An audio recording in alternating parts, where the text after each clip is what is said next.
Assalamualaikum warahmatullahi wabarakatuh. Perkenalkan, nama saya Rizky Ahmad Jainuddin dari kelas 11 IPA 2 di Sekolah SMAN 1 Wanayasa. Di sini saya akan membahas sedikit tentang FOC. Yang pertama, tujuan dan perkembangan awal FOC.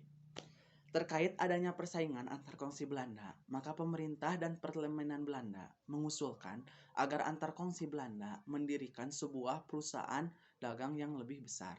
Pada tanggal 20 Maret 1602, secara resmi dibentuklah Persekutuan Kongsi Dagang Belanda yang diberi nama Vereniging Oost-Indische Compagnie atau disingkat FOC. FOC didirikan di Amsterdam, adapun tujuannya ialah: 1. Menghindari persaingan yang tidak sehantantara sesama kelompok kongsi pedagang Belanda yang telah ada. Dan yang kedua, memperkuat kedudukan Belanda dalam menghadapi persaingan dengan para pedagang negara lain. Yang ketiga, membantu dana pemerintah Belanda yang sedang berjuang menghadapi Spanyol yang masih menduduki Belanda. Perkembangan FOC. Orang-orang FOC mulai menampakkan sifat congkak, kejam, dan ingin menang sendiri. FOC ingin menguntungkan sebesar-besarnya. Melalui monopoli perdagangan, FOC mulai ikut campur dalam berbagai konflik antara penguasa yang satu dengan penguasa yang lain. Perubahan sikap itu terutama terjadi pada masa pemerintahan Gubernur Jenderal FOC yang kedua, yaitu Jan Pieter Zoon Untuk dapat menguasai Jayakarta, JP Coen kemudian membangun benteng-benteng di sekitar loji FOC, sehingga loji semakin besar. Bahkan pada tahun 1619, FOC menyerbu dan membakar kota Jayakarta. Di atas runtuhan kota itu, kemudian dibangun kota baru yang dinamakan Batavia. Dengan dibangunnya benteng-benteng dan loji-loji sebagai pusat kegiatan FOC, maka jalur-jalur perdagangan dan kepulauan di Nusantara telah dikendalikan oleh FOC. Untuk mengendalikan kegiatan monopoli perdagangan rempah-rempah di Indonesia bagian timur, khususnya Maluku, diadakan pelayaran. Dan yang kedua, kebijakan dan kekejaman FOC. Kebijakan FOC yang diterapkan di Indonesia yaitu: yang pertama, menguasai pelabuhan-pelabuhan dan mendirikan benteng untuk melaksanakan monopoli perdagangan. Dan yang kedua, melaksanakan politik divide et impere, memecahkan dan menguasai dalam rangka untuk menguasai kerajaan-kerajaan di Indonesia. Yang ketiga, untuk mempererat kedudukan yang perlu mengangkat seorang gubernur jenderal. Dan yang keempat, melaksanakan sepenuhnya hak oktroi yang diberikan pemerintah Belanda, seperti hak monopoli, hak untuk membuat uang, dan hak untuk mendirikan benteng untuk melaksanakan perjanjian dengan kerajaan di Indonesia, dan hak untuk tentara keizaliman FOC. Kekejaman FOC.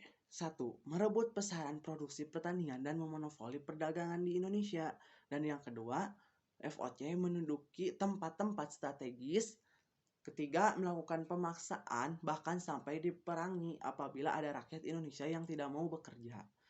Yang keempat, melakukan tipu daya agar mendapat keuntungan dan kekuasaan sebesar-besarnya. Yang kelima, ikut campur dalam masalah kekerajaan.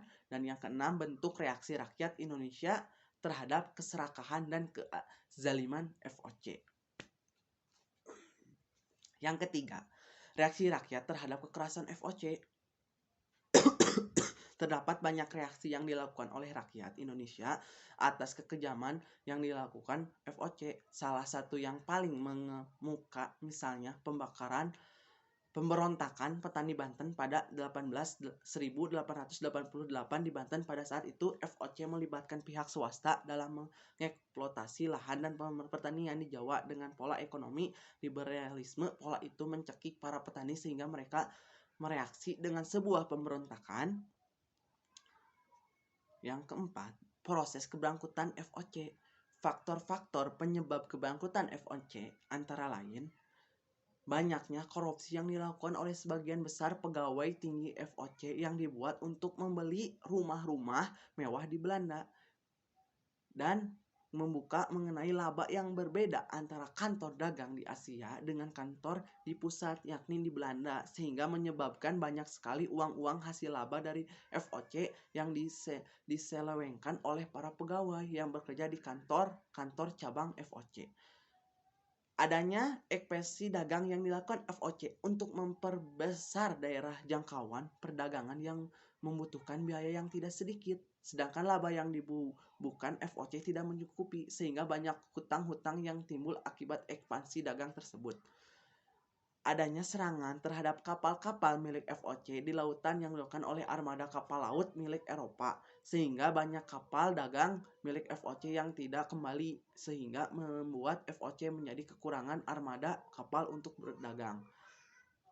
Sekian ulangan singkat mengenai FOC. Jika banyak kesalahan, mohon dikritik. Wassalamualaikum warahmatullahi taala wabarakatuh.